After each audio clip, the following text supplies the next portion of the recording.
میرے پاس بڑا ہوتا ہے جی، میں چیئرمین ہوں، میں کونسلر ہوں، میں ایم پی اے ہوں، میں ایم ایل اے ہوں، میں فلاں صاحب ہوں، میں فلاں صاحب ہوں۔ بڑا لوگوں کو میں نے دیکھا ہے گردن میں سریا، کب تک ہو؟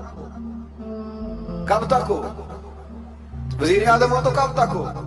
ہم نے تو دیکھا ایک بندہ وزیر اعظم ہوتا ہے، اگلے دن لکھا ہوتا ہے مجرم ہے، ایک بندہ صدر ہوتا ہے، اگلے دن لکھا ہوتا ہے ملزم ہے۔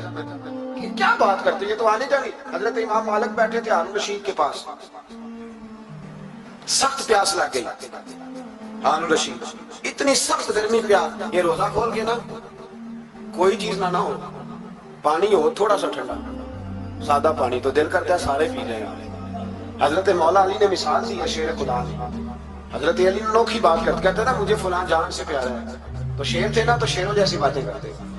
کسی نے پوچھا آپ کو نبی پاک صلی اللہ علیہ وسلم سے کتنا پیار ہے، تو فرمانے لگے سخت گرمی سخت پیاس میں جتنا بندے کو ٹھنڈے پانی سے پیار ہوتا ہے، مجھے اس سے بھی بڑھ کے اپنے نبی سے پیار ہے صلی اللہ علیہ۔ کیسی مثال عطا فرمائی، لوگ وہیں کھڑے ہیں جان سے زیادہ پیارے میں، فرمایا نہیں، سخت گرمی میں سخت پیاس میں جتنا بندے کو ٹھنڈے پانی سے پیار ہوتا ہے، مجھے اس سے زیادہ مصطفیٰ سے پیار ہے۔ یہ مولا علی کا فرمان۔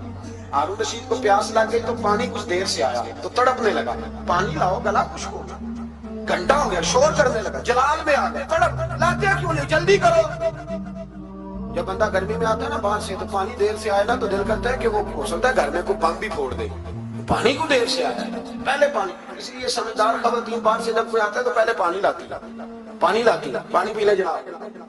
تو ہارون رشید تڑپ رہا ہے، امام مالک قریب بیٹھے تھے، خادم کہنے لگا حضور کنواں خشک ہو گیا ہے، اور دوسرا آپ کی شیان شان نہیں، پانی صاف نہیں، تو تیسرے سے بندہ لینے گیا ہے، آ رہا ہے۔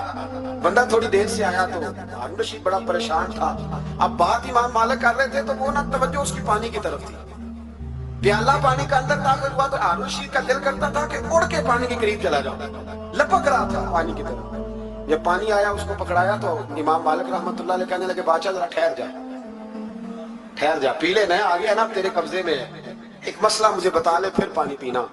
ہارون رشید ایک رات پہلے نا بڑی باتیں کر رہا تھا کہ میں حکومت صحیح چلا رہا ہوں، میرے معاملات بڑے اچھے، اپنی حکومت کی تعریفیں ایک رات پہلے ہوئی۔ اب جب پانی پینے لگا تو امام مالک اس کو رات والی بات پہ اسے سمجھانا چاہ رہے ہیں، فرمانے لگے بادشاہ رک جا، رک گیا۔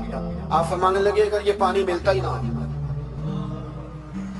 پورے ملک میں نہ ملتا، پھر تجھے پتا چلتا پوری دنیا میں نہیں مل۔ سوچیں آپ، اگر پانی خدا نہ خواستہ اگر پانی ملے ہی نہ، کہا نہ ملتا، پانی کو کوئی امیر تو نہیں نا ہم دیتے، نلکا کھلا ہے تو کھلا ہے، اور اگر ملے نہ تو ہماری بنیادی ضرورت ہے پانی، ایک قدم نہ لوگ چل سکے۔ کہا ہارون رشید اگر ملے ہی نہ اور اگر تجھے لینا پڑے ایک پیالہ پانی کا تو کیا دے کے لے گا؟ کہنے لگا میں اپنی آدھی سلطنت دے دوں گا، آدھی حکومت اور پانی کا پیالہ لے لوں گا۔ امام صاحب فرمانے لگے چل سمجھ میں آ گیا، پی لے پانی۔ اس نے پی لیا تو پیا اس طرح کہ پانی پیالہ منہ سے لگایا تو اتارا تب بھی جب ختم ہو گیا تو امام صاحب فرمانے لگے پی لیا پی لیا، فرمانے لگے ایک مسئلہ اور بتا، اب اگر تو نے پانی پی لیا تیرا پیشاب بند ہو جائے، یہ پانی پینے کے بعد پھر پیشاب آنا بھی ضروری ہے، اگر بند ہو جائے تو پھر کیا دے گا؟ تو امام صاحب کی طرف غور سے دیکھ رہے، فرمانے لگے سوچ کے بتانا۔ کہنے لگا حضور آدھی سلطنت باقی کی بھی دے دوں گا۔ تو امام صاحب نے رومال اٹھایا کندھے پہ رکھا، چلنے لگے۔ کہاں جا رہے ہو؟ فرمانے لگے اس بادشاہ کے پاس کیا بیٹھنا جس کی پوری سلطنت کی قیمت پانی کا ایک پیالہ ہے، ایک پیالہ پانی کا اگر نہ ملے تو آدھی گئی اور پیشاب لائے تو باقی بھی۔ کہنے لگے تو کس سلطنت کی باتیں کرتا ہے، کل من علیہا، ہر چیز۔